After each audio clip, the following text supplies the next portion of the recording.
Everyone thought the danger was the baby's condition, but that wasn't what terrified the maid. By the time the ninth paramedic stepped into the house, nothing made sense anymore. They had done everything right. The equipment was there. The timing was perfect. The professionals were calm. And still, the baby was not responding. Beckett Wexford lay on the cold marble floor of his father's estate, small and frighteningly still, while voices moved around him like they were already too late. Harlan Wexford stood frozen nearby, watching men he trusted with other people's lives fail with his own child. And then there was Doretha Calhoun. She stood near the doorway, hands clasped, saying nothing. The maid. She had learned long ago that speaking at the wrong time could cost more than silence ever would. But as she watched the paramedics work, she noticed something that didn't sit right with her. It wasn't dramatic. It wasn't obvious. And it wasn't something anyone had asked her to look for. She wanted to speak. She didn't. Because in that moment, Doretha realized something frightening. Helping the baby might not be the most dangerous thing she could do. And the real danger in that room had nothing to do with whether the baby survived. Before we continue, please like, share, and subscribe, and tell us in the comments where you're watching from. Now let's dive back into the story. The sound of Beckett hitting the marble floor echoed through the Wexford estate like a gunshot in a cathedral. Doretha Calhoun had been polishing the banister on the second-floor landing when it happened.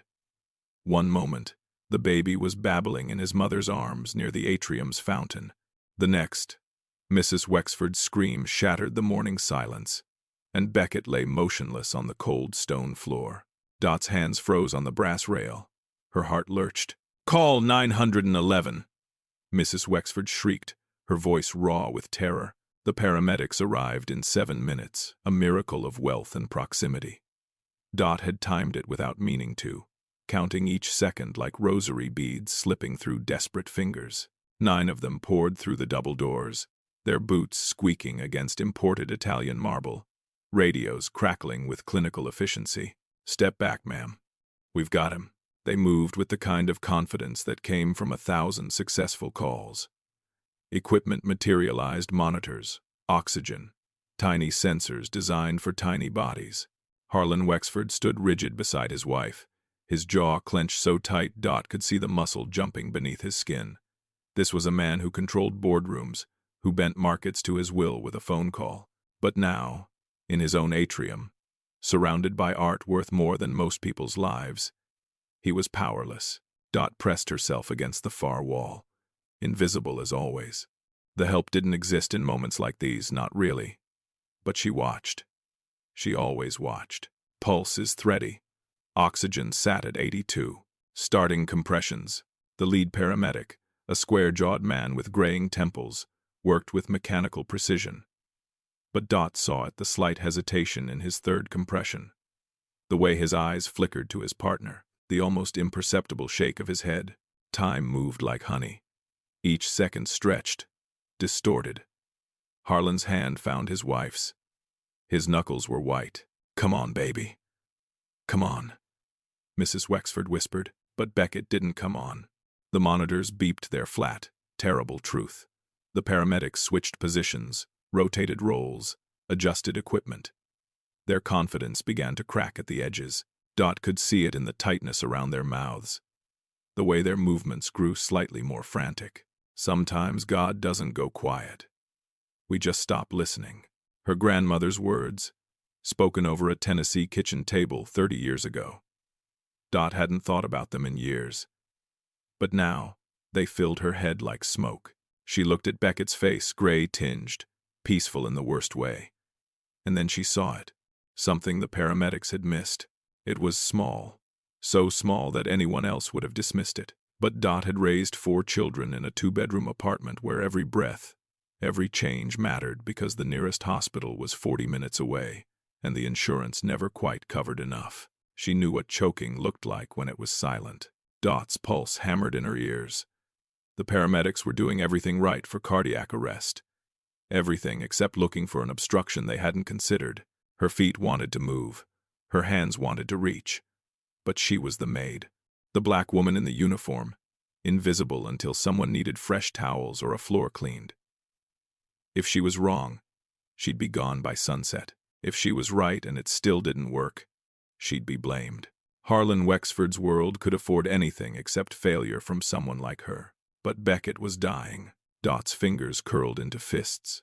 Every instinct in her body screamed at her to act, while every lesson life had taught her demanded she stay silent. The choice would cost her either way. Most people turn away before they see what that kind of cost looks like. Dot's feet moved before her mind could stop them. She crossed the atrium floor in 6 steps, her worn shoes silent against the marble that had swallowed Beckett's fall. The paramedics were a wall of navy blue and focused intensity, their hands moving in practiced rhythms that weren't working. "Ma'am, step back." The command came sharp from the square-jawed lead paramedic, his eyes never leaving the monitor. Dot stopped. But she didn't step back. "I said, his airway," Dot said quietly. "You didn't check for blockage." The paramedic's head snapped up, irritation flashing across his face. "We've already assessed." "No." Dot's voice was steady now, carrying the weight of every night she'd sat up with a sick child, while the world told her she didn't know enough to trust herself. "You assessed for cardiac.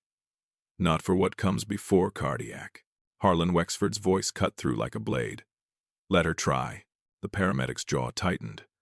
Around him, his team exchanged glances, the kind of looks that said they'd be documenting this irregularity in their reports. But money talks, even in emergencies, especially in emergencies. He shifted slightly, not quite yielding, not quite blocking. Dot knelt beside Beckett.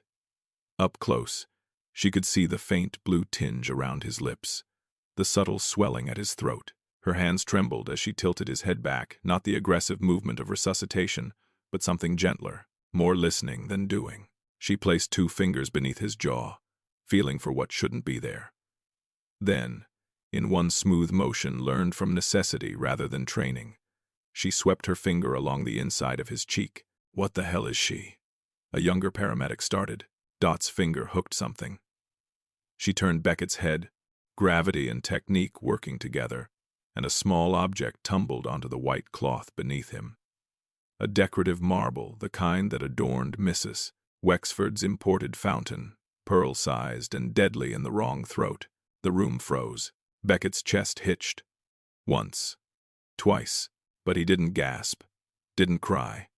The monitor's rhythm remained erratic, stumbling between heartbeats like a drunk trying to find his footing.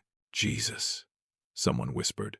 The lead paramedic's hand was already moving, repositioning the oxygen mask, his fingers checking the airway Dot had just cleared. But his movements had changed. They were no longer confident. They were urgent in a different way, the way of someone realizing they'd been solving the wrong problem. "Airway's clear," he announced, but his voice carried an edge now. "But he's still not stabilizing." O2 sat at 79.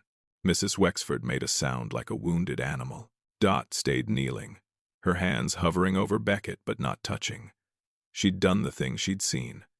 The thing her grandmother had done once when Dot's youngest brother had choked on a button. The thing that wasn't in any manual but lived in the muscle memory of people who couldn't afford to wait for perfection. But it wasn't enough. Beckett's tiny chest rose and fell in shallow, ineffective movements. The marble had been the problem, but apparently not the only problem. Something else was wrong.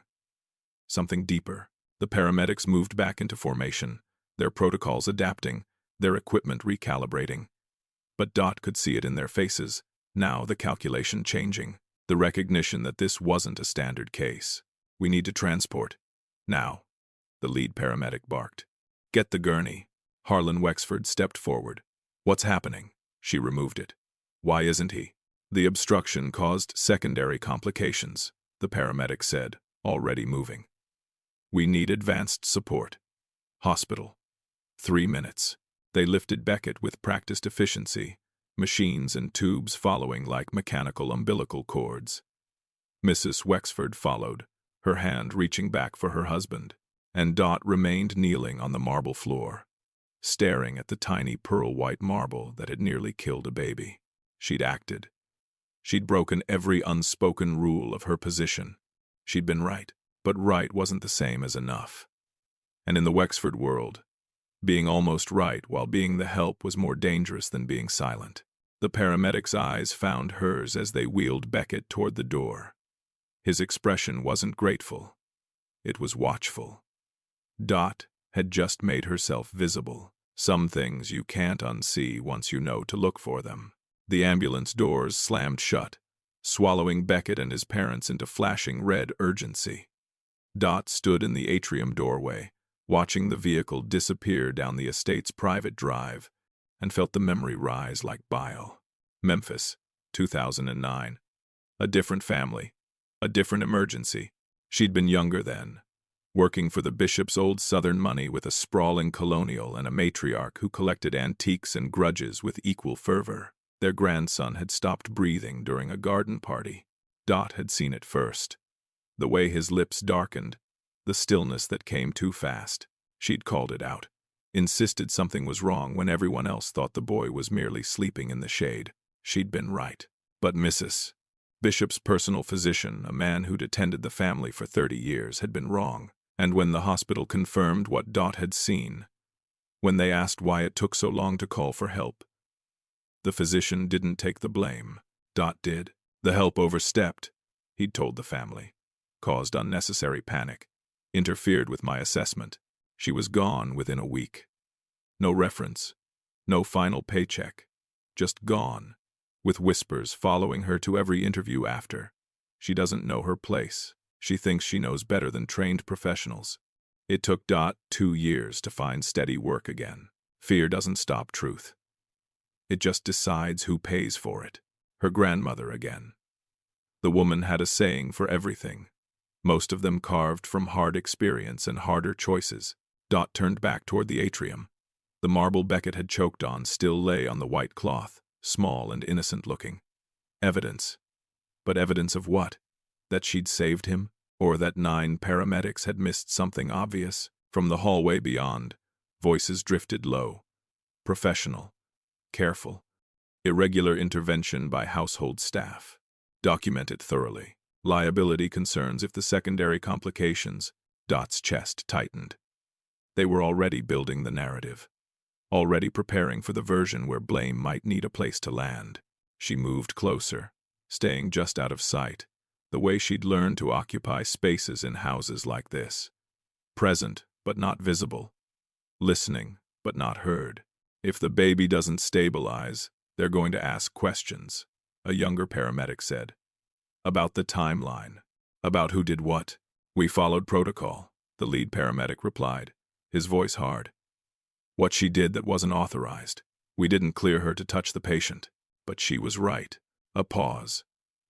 Heavy. Uncomfortable. Doesn't matter if she was right. Matters if she was qualified. Footsteps approached. Dot slipped back toward the kitchen, her pulse hammering, but not before she caught one more exchange. The father looked shaken. Wexford. He's the type who asks questions. Then we make sure the answers are clear. Dot reached the kitchen and gripped the edge of the sink, her knuckles white against the stainless steel. She'd seen this before, knew how it unfolded. The wealthy family would want accountability. The professionals would want protection, and the maid who'd stepped out of line would become the convenient variable. She thought about Harlan Wexford's face as Beckett was loaded into the ambulance. The way he'd looked at her, not with gratitude exactly, but with something else. Recognition. Maybe. Or calculation. He'd seen what she'd done. Seen that the experts had missed it, but he'd also seen that she'd had no right to do it. No credentials. No authority. Just certainty born from a life the Wexfords would never understand. If Beckett recovered, maybe it wouldn't matter. If he didn't, Dot's phone buzzed in her apron pocket. A text from Mrs. Chen, the estate manager. Mr. Wexford requests you remain on site until further notice. Not a request. An order. She was already being contained. What Dot had learned in Memphis was surfacing again. Being right doesn't protect you when the system needs someone to blame. Not everyone stays to find out what that looks like. The hospital called at 4:47 p.m. Dot knew the exact time because she'd been staring at the kitchen clock for 3 hours, watching the second hand drag through each rotation like it was moving through cement. Mrs. Chen had stationed her in the staff quarters, not explicitly confined, but not free to leave either. When the estate phone rang, Dot heard Mrs. Chen's voice through the wall, clinical and clipped. Then silence. Then footsteps approaching. "Mr. Wexford wants to see you." "The library." Now, Dot's stomach dropped. The library was where the Wexfords held conversations that mattered. Business deals, prenuptial negotiations, the firing of the previous groundskeeper who'd been skimming from the household accounts. It was all dark wood and leather-bound judgment. Harlan Wexford stood by the window when she entered, his back to her, phone pressed to his ear. A man in a white coat sat in one of the wingback chairs, early 50s, wire-rimmed glasses, the kind of composed expression doctors wore when delivering news that required careful phrasing. "Yes, I understand," Harlan said into the phone. "We'll discuss it when you return." He ended the call and turned to Dot. His face was unreadable. "Sit down, Miss Calhoun." Dot sat. Her hands folded in her lap, fingers laced tight to keep them from shaking. The doctor leaned forward slightly. "I'm Dr. Rashad Chen. I consult for the family. Mr. Wexford asked me to review the incident this morning." Incident. Not emergency. Not rescue. Incident. "Beckett is stable," Harlan said, and Dot felt something loosen in her chest. "He's in pediatric ICU. They're monitoring him for potential neurological complications from oxygen deprivation." The loosening stopped, tightened again. Dr. Chen pulled out a tablet, swiped through what looked like medical charts. The paramedic team filed their report. It notes an unauthorized intervention by household staff, specifically a manual sweep of the patient's airway performed without medical clearance. "I saw the marble," Dot started. "I'm not disputing what you saw, Doctor," Chen interrupted, his tone neutral but firm. "I'm stating what's documented. The intervention occurred outside standard protocol. The paramedics had not yet ruled out foreign body obstruction because their initial assessment indicated cardiac distress. But the marble was there," Dot said. "Quieter now." "Yes. And removing it may have prevented further deterioration." "Doctor." Chen paused. And in that pause, Dot heard the trap closing. "It also may have caused additional trauma to an already compromised airway. The hospital is running tests to determine if there's soft tissue damage that could explain why Beckett didn't stabilize immediately after the obstruction was cleared." The room went very still. Harlan's voice cut through. "Are you saying her action hurt him?" "I'm saying the timeline will be examined closely if there are complications," Dr. Chen said, "especially given that the intervention was performed by someone without medical training or legal authority to touch the patient." Dot's throat went dry. This was Memphis again. Different house, different child, same ending. "What would have happened if she hadn't acted?" Harlan asked. Dr. Chen adjusted his glasses. "Impossible to say with certainty. The paramedics would have continued their protocol. They may have identified the obstruction themselves, or the outcome may have been worse." He looked at Dot, and his expression wasn't unkind, just factual. "But that's not what happened. What happened is that an unlicensed individual performed an invasive procedure. If Beckett suffers lasting harm, the family's legal team will need to account for every variable." Variable. That's what she was now. Not a person. A variable. Harlan turned to face the window again, his jaw working. The paramedics missed it. They were following established protocols for the symptoms presented, Dr. Chen said carefully. And she wasn't. "No, sir, she wasn't." The silence stretched. Outside, the sun was beginning to set, casting long shadows across the estate's manicured grounds. Dot thought about the marble, still sitting in the atrium where she'd left it. Evidence of what she'd found. Evidence of what she'd done. Harlan finally spoke, his voice low. "If there are complications, if this goes to litigation or review, someone will need to answer for the delay in proper intervention." Dr. Chen closed his tablet. "Yes, sir. Someone will. And everyone in that room knew it wouldn't be the paramedics with their documented protocols and professional licenses. It wouldn't be the wealthy family with their lawyers and connections. It would be the maid who'd stepped forward when she should have stayed back." Dot looked at her hands. The same hands that had swept a marble from a dying baby's throat. The same hands that might now be labeled as the cause of whatever came next. She'd learned in Memphis that silence was survival. She'd broken that rule this morning. And now she was learning what truth costs when you're the only one without protection. Some people leave here thinking heroes get saved. They don't stay for what happens after. The call came at 11:34 p.m. Dot was still awake, hadn't even tried to sleep. She sat in her small room in the staff quarters, still in her uniform, staring at the wall and replaying every second of the morning.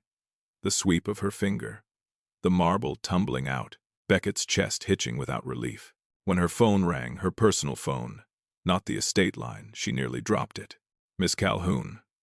Harlan Wexford's voice. Rough, exhausted. "He's breathing on his own." Dot's hand flew to her mouth. "They removed the ventilator an hour ago. Oxygen levels are holding steady. The neurologist says there's no sign of brain damage." A pause, and she heard something crack in his voice. "He's going to be okay." The room blurred. Dot pressed her palm against her eyes, felt hot tears slip through anyway. "Thank you," Harlan said quietly. "I don't know if I said that earlier. I should have. Thank you." The line went dead. Dot sat there, phone still pressed to her ear, and let herself feel it, the relief, the gratitude, the overwhelming weight of knowing that a child was alive who might not have been. She'd done it, despite the risk, despite the rules, despite everything that told her to stay invisible. She'd saved him. The next morning, the estate felt different. Mrs. Chen greeted Dot in the kitchen with something that almost resembled warmth. "Mr. Wexford has asked that you take the day off. Paid. He'll speak with you when the family returns from the hospital." Two of the other household staff women, who usually barely acknowledged her, stopped to murmur congratulations. Word had spread. The maid who'd done what 9 paramedics couldn't. By noon, Dot's phone buzzed with a text from her daughter in Atlanta. "Mom, Mrs. Wexford's assistant just called me. Said you're a hero." "What happened?" "Hero." The word sat strangely in Dot's chest. When the Wexfords returned that evening, Beckett was with them, pale, quiet, but alive. Mrs. Wexford carried him like he was made of glass, whispering to him constantly. Her eyes red-rimmed but clear. Harlan found Dot in the hallway outside the nursery. For a long moment, he just looked at her. The polished veneer of the billionaire businessman was gone. In its place was a father who'd stared into the abyss and been pulled back from the edge. "I don't know how you saw it," he said finally. "The paramedics trained professionals with equipment and protocols. They didn't see it. But you did." Dot didn't know what to say. Didn't trust her voice. "My son is alive because you refused to stay quiet." Harlan's jaw tightened. That takes a kind of courage most people don't have. Behind him, through the nursery door, Dot could see Mrs. Wexford settling Beckett into his crib, her hand resting on his chest to feel it rise and fall. One of the paramedics from that morning appeared at the end of the hallway, the younger one, the one who'd questioned the lead medic. He stopped when he saw Dot, his expression complex. Shock, maybe respect, maybe something else. He approached slowly, almost hesitant. "I read the hospital report," he said. "The marble was lodged in a position our equipment wouldn't have detected without an invasive scope. By the time we would have ordered that scan and performed it, he didn't finish, didn't need to. You saved his life." The words hung in the air. The lead paramedic appeared behind him, square-jawed and silent. He didn't speak, but his eyes found Dot's. The watchfulness was still there, but something had shifted. Acknowledgement, perhaps, or the uncomfortable recognition that expertise wasn't the same as wisdom. Harlan extended his hand. Dot stared at it for a moment, a billionaire offering his hand to his maid before she took it. "Whatever you need," Harlan said. "You have it." It was the kind of moment that should have felt like an ending. The music swelling, the credits rolling, the hero vindicated. But Dot had lived long enough to know that miracles didn't erase questions. Beckett was stable now, yes. Breathing. Alive. But the hospital reports were still being compiled. The paramedics' documentation was still being filed. And somewhere in the margins of all that paperwork, there were still words like unauthorized intervention and potential liability and unlicensed action. Dr. Chen's words echoed in her mind. If there are complications, someone will need to answer. Beckett was alive. But alive just meant the system had time to decide what her being right was actually worth.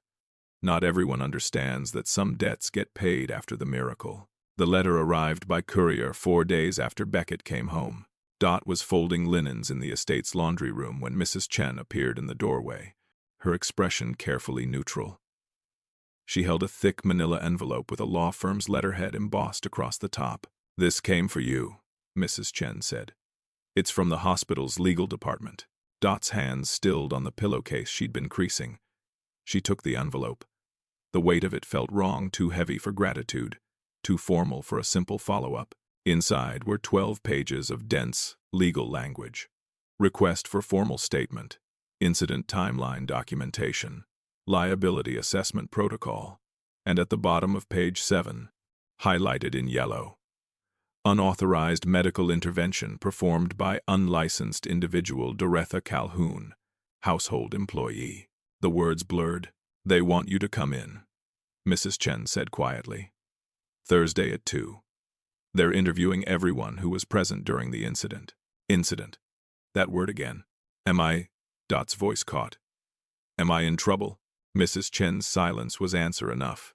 By Wednesday, Dot had learned that the paramedics had already given their statements.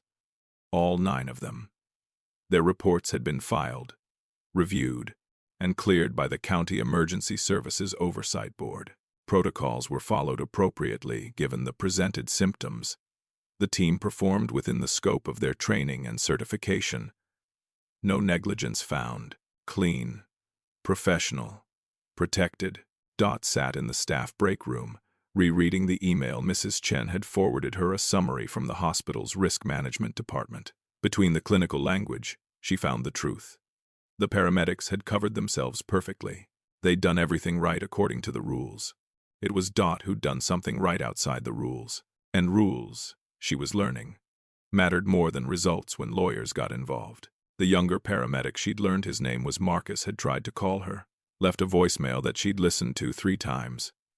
"I told them what you did. I told them you saved his life. But they're asking different questions now. Questions about liability and protocol breaches. I thought you should know. She'd saved his life. And now, it was evidence." Thursday morning, Harlan Wexford found her in the garden where she'd been trimming the rose bushes, work she'd volunteered for just to keep her hands busy. "You got the letter?" he said. Not a question. Dot nodded, her pruning shears hanging loose in her grip. Harlan's jaw was tight. "I spoke with the hospital administrator and my legal team."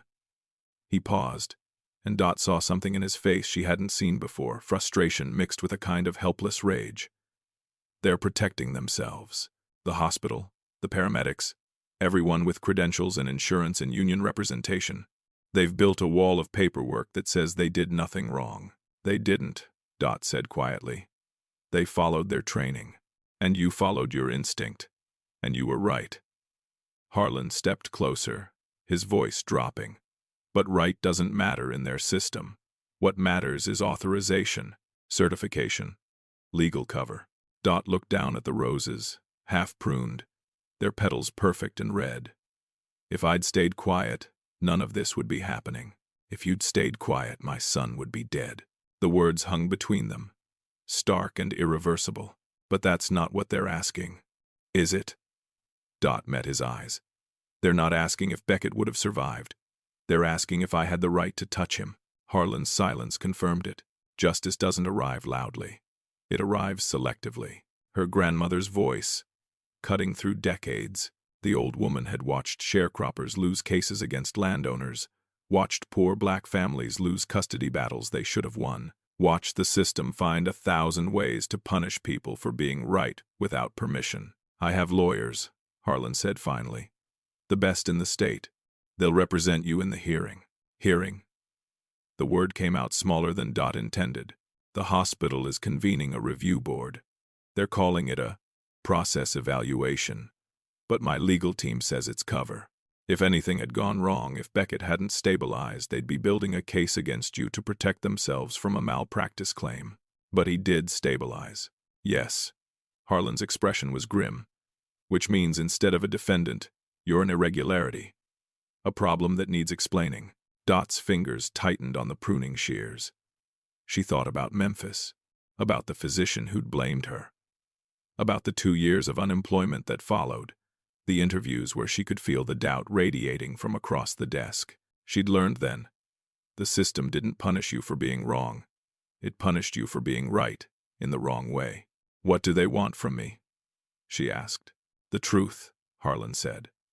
"A statement describing exactly what you did and why. And if I tell them?" Harlan looked away, toward the house where his son was napping safely in a nursery he might never have seen again. "Then it becomes official record, permanent documentation that you performed a medical procedure without training or authorization. And if anyone ever wants to question what happened that day, if they ever need someone to blame," he didn't finish. He didn't have to. Dot had saved a child's life. And now that act of salvation was being transformed, word by legal word, into a liability. Evidence. A case study in what happens when people step outside their designated roles. The miracle was already becoming a file in someone's cabinet. Someone will pay. The question is whether it will be the right person. Harlan asked to meet her in the garden at dusk, away from the house, away from Mrs. Chen's hovering presence and the security cameras that recorded every corner of the estate's interior. Dot found him standing by the fountain, the same fountain where the decorative marble had come from.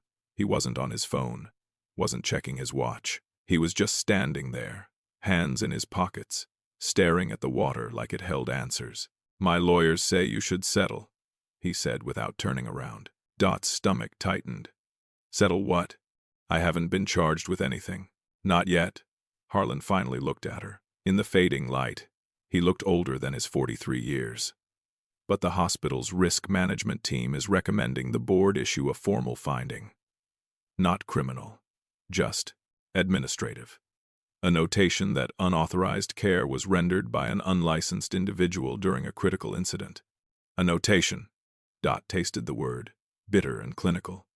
"It would go in the official record. The report that gets filed with the state. The one that insurance companies review." He paused. "The one that follows you." Dot wrapped her arms around herself, suddenly cold despite the mild evening. "Your lawyers think I should agree to that?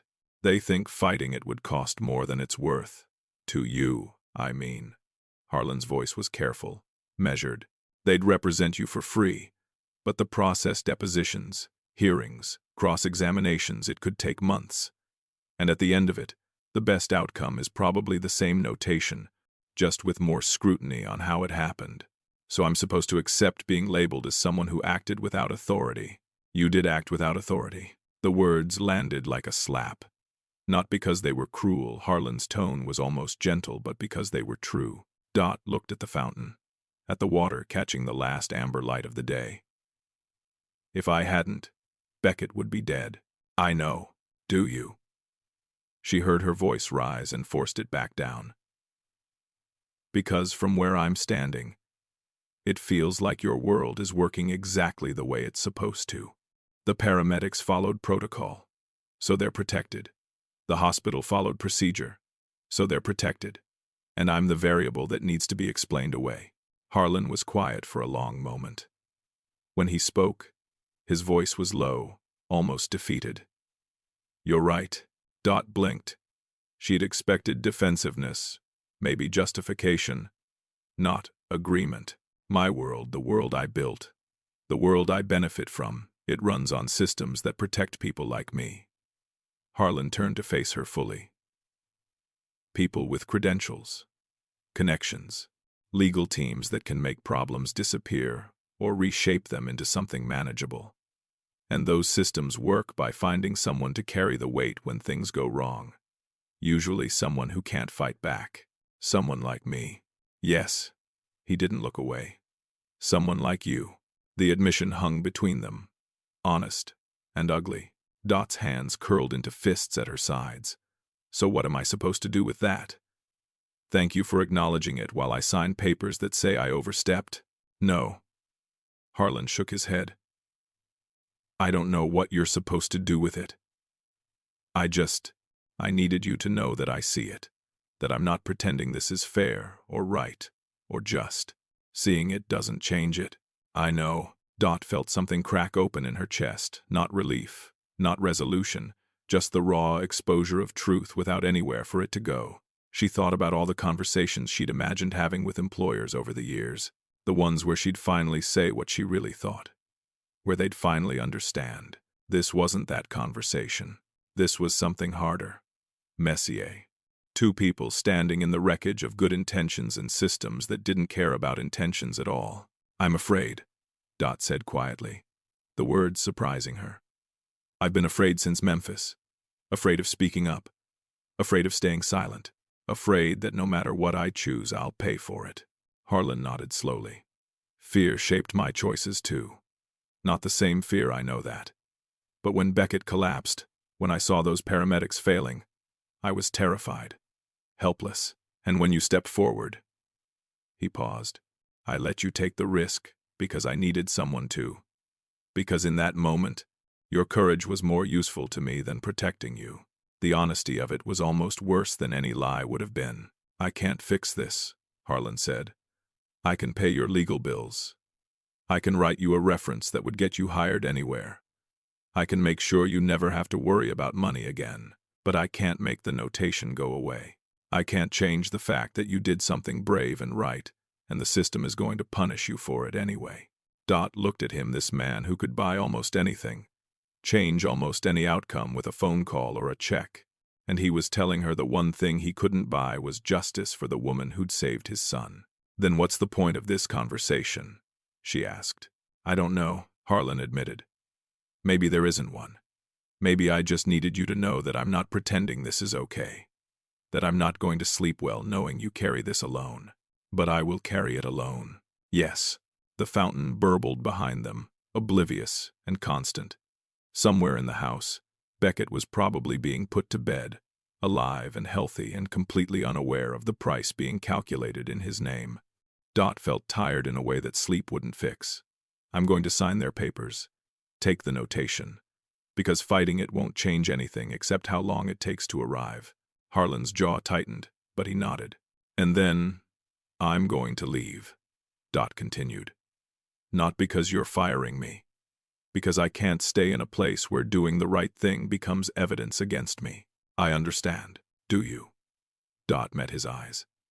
"Because you get to go back to your house, your son, your life. And I get to carry a record that says I acted without authority. We both know what that means for someone like me." Harlan had no answer for that. No solution. No way to make it right. They stood in the garden as darkness fell. Two people who'd briefly occupied the same crisis and would walk away into completely different futures. Doing the right thing didn't make things right. 3 months later, Beckett took his first steps. Dot watched from the kitchen doorway as Mrs. Wexford cried and laughed and recorded it on her phone. As Harlan knelt on the nursery floor with his arms outstretched, as the baby wobbled forward on unsteady legs that worked perfectly. No neurological damage. No lasting effects. The doctors had called it remarkable. A complete recovery. Dot had called it a miracle she'd never speak about in public. The notation had been filed 6 weeks earlier. Unauthorized medical intervention by unlicensed household staff during pediatric emergency incident. It sat in a database somewhere, attached to her name, waiting to surface the next time someone ran a background check or asked for her employment history. Harlan's lawyers had done what they could, minimize the language, ensured it wasn't classified as negligence or malpractice, but the words were still there. Permanent. True. Dot had signed the papers on a Thursday afternoon in a conference room that smelled like leather and old money. No one had thanked her. No one had apologized. They'd simply acknowledged her signature and filed the documents away. She'd kept her job at the estate. Harlan had insisted, and Mrs. Wexford had agreed. But everything was different now. The other staff treated her with a strange mixture of respect and distance, like she was something fragile that might shatter if handled wrong. Mrs. Chen was polite but formal, their interactions reduced to necessary exchanges about schedules and duties, and moved through the house like a ghost of herself, present but not quite there. She'd thought about leaving, had updated her resume twice, had even scheduled an interview with another family in the county. But each time she got close to walking away, she'd see Beckett crawling, then standing, then finally walking, and something would anchor her in place. Not gratitude from the Wexfords, not even satisfaction at having saved him, just the quiet knowledge that she'd done something that mattered, even if the mattering came with a price. Harlan had changed things, quietly, without press releases or public announcements. New safety protocols throughout the estate, child-proofing that went beyond the standard measures. A medical emergency kit in every wing of the house, stocked and regularly updated. A pediatric emergency training course required for all household staff, conducted by licensed professionals who taught them exactly what Dot had done, except with authorization. He donated $500,000 to the county emergency services department, funded new equipment, sponsored training programs focused on rapid assessment of pediatric airway obstruction. None of it carried his name. None of it referenced Beckett or that morning in the atrium. He was fixing things the way powerful people fix things, with money and influence and careful distance from the mess that had required fixing in the first place. Dot had seen the invoice for the training course, left accidentally on the kitchen counter. She'd recognized the irony. Other household staff were now being certified to do what she'd already done, what she'd been punished for doing without permission. The system was learning, adapting, protecting itself better for next time. But it wasn't apologizing. On Beckett's first birthday, the Wexfords threw a party. Not the massive society event they might have had before, something smaller. Family and close friends, held in the estate's garden under white tents that glowed in the afternoon sun. Dot had helped set up, had arranged the flowers, prepped the catering stations, ensured every detail was perfect. She'd worn her uniform and moved through the edges of the celebration, invisible again in the way the help was supposed to be. Harlan found her near the fountain as the party was winding down. "Thank you," he said, "for staying." Dot looked at him. He was holding Beckett, the baby drowsy against his shoulder, one small hand fisted in his father's collar. "I didn't stay for you," she said quietly. "I know." Harlan adjusted his grip on his son, and something flickered across his face. Acknowledgement. Maybe, or acceptance. "But you stayed." "He deserved someone to remember," Dot said, surprising herself with the words. Not the headlines that never happened, not the medal no one's giving out, just what it actually cost. Harlan's throat worked. He started to say something, stopped, then tried again. "Don't," Dot interrupted gently. "Wishing doesn't change anything. You know that now." He nodded, looked down at Beckett, who was nearly asleep, his breathing deep and even and perfect. "He'll never know," Harlan said, "what you did, what it cost you." "Good," Dot said. "He shouldn't have to carry that." She left Harlan standing by the fountain and walked back toward the house. Behind her, the party continued, laughter and music, and the sound of a family celebrating a child who was alive to turn 1 year old. No one would write articles about this birthday. No one would make speeches about the maid who'd saved the billionaire's baby. The moment had already faded into family history, smoothed over and simplified. Beckett had a medical emergency, but he's fine now. The complexity, the fear, the choice, the price that belonged to Dot alone. She carried it the way she carried everything else. Quietly, without complaint, in the spaces between what was acknowledged and what was true. That evening, after the guests had left and the cleanup was done, Dot sat in her small room in the staff quarters. She pulled out the letter she'd received that morning, a job offer from a family in Boston. Better pay. A fresh start. No notations in their awareness. She could leave. Should leave. Probably. But she looked at the photo on her nightstand, her own children, grown now, living their own lives. She thought about all the choices that had brought her here. All the times she'd chosen safety over voice. All the times voice had cost her anyway. She thought about Beckett's first steps. About the way the system had protected everyone except her. About how doing the right thing hadn't made things right. And she thought about her grandmother's voice. the one that had followed her through every crisis. Some people pay so others don't have to. Dot folded the letter and placed it in her drawer. Not a decision, just a delay. The question of staying or leaving could wait another day. For now, she was tired. And tired people didn't make the best choices. Some stories don't end with applause. They end with someone who knows what it cost, carrying it so others can forget. If that weight matters to you, if the truth after the miracle is what you came for, then you understand why some people don't look away. Not every life is saved by courage. Some are saved by those willing to be blamed.